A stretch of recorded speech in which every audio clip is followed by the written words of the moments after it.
Hello, church, and thank you for tuning in to this week's Midweek Devotional Thought. I wanted to go back to something that Pastor Mitch preached about back in the James series in January. We're going to take our text from James 1, verses 22 to 25, and I'd like to read that to you really quick. Starting in verse 22, "But be doers of the word and not hearers only, deceiving yourselves. For if anyone is a hearer of the word and not a doer, he is like a man observing his natural face in the mirror. For he observes himself, goes away, and immediately forgets what kind of man he was. But he who looks into the perfect law of liberty and continues in it, and is not a forgetful hearer, but a doer of the work, this one will be blessed in what he does." I'm curious to know today about your bucket list. Now that might sound odd to you, but do you really understand what a bucket list is? For those of you who don't, a bucket list is a list of things that you would personally like to do before kicking the bucket. And it can have a wide variety of things on it. There are a couple of things I'd like to do before my time is up. I would like to go to stay in a cabin in the Smoky Mountains. My family got to travel around a lot as I was younger, so we saw a lot of the United States, but one state I didn't ever get to see was the state of Maine, and I would like to do that someday as well. My point is this: it can have a wide variety of things on your list. It could be something dangerous, something expensive. But my point here is that these are things that you normally wouldn't consider doing, but hand us something out of the ordinary of life, such as a terminal diagnosis, for instance, and all of a sudden, those things on that list seem to become our focus. And these things might have always been on your radar to do in life, but now they have become so important to complete. My thought is this: your bucket list at that point becomes all about action. It's all about doing those things and no longer just talking about it. It's no longer about hearing of others' adventures, but instead it's now about completing your own. Well, the passage that we just read for James, it's all about action as well. It's all about doing and not just simply hearing. And as Pastor Mitch shared with us back in January during his James series, and I quote, "We can hear all that we want, but if there's not action associated with the hearing, then really it's kind of pointless." You see, in today's society, there's not a real shortage of people that have heard God's word. However, there sure is a shortage when it comes to people being doers of the word. And you might say to me, "Rick, why should I? Why should I be a doer and not just a hearer?" Well, I've got a few answers for you. And the first one is simple, yet profound.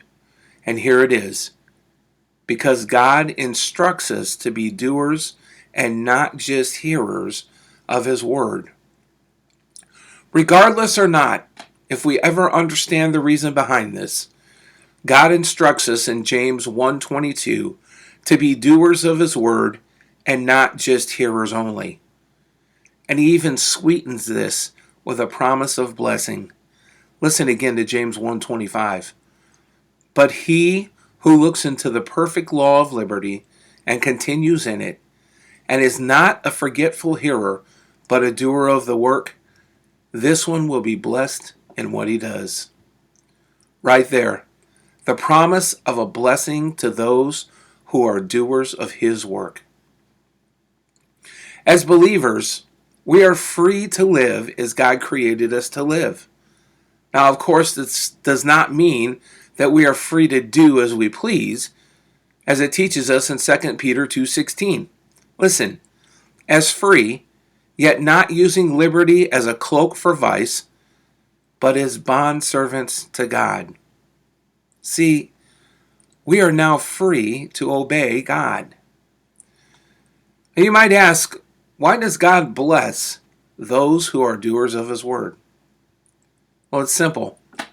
Faith pleases God, and obedience to God's word is the greatest act of faith that any of us could ever demonstrate.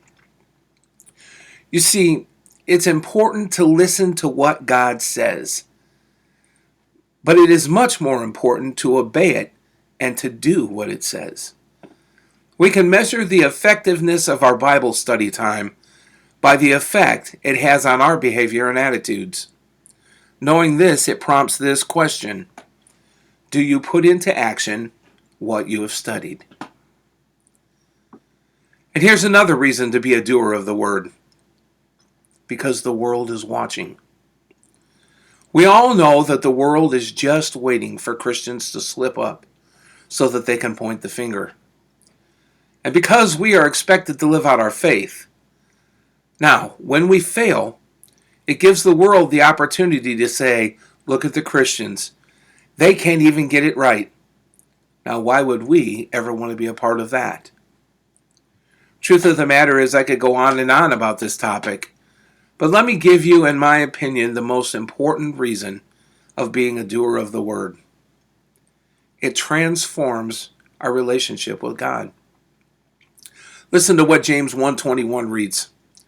Therefore, lay aside all filthiness and overflow of wickedness, and receive with meekness the implanted word, which is able to save your souls. You see, James reminds us here to get rid of all that is wrong in our lives and receive with meekness the salvation message, because it alone can save us. When we turn away from sin and evil, it's by faith that we trust God's way is better than the world's way. We live in a society that says anything goes. There's absolutely no right or wrong. If it feels good, do it. Where evil is called good and good is called evil, that's the world we live in today. And it's called moral relevance. But a doer of the word understands that God's ways are higher and better, and that God's word is eternal and immutable. It's not just subject to the whims of the world, so we live differently from the world. So let me challenge you this morning. Are you a doer of God's word, or are you just a hearer only? Take a good examining look at your own personal walk with God in life. And if you see that you're just a hearer only, please, won't you take those steps and become a doer of God's word and not just a hearer, and be obedient to God in everything that you do? I want to thank you for stopping by and tuning in with us this week, and I hope you all have a blessed rest of your week.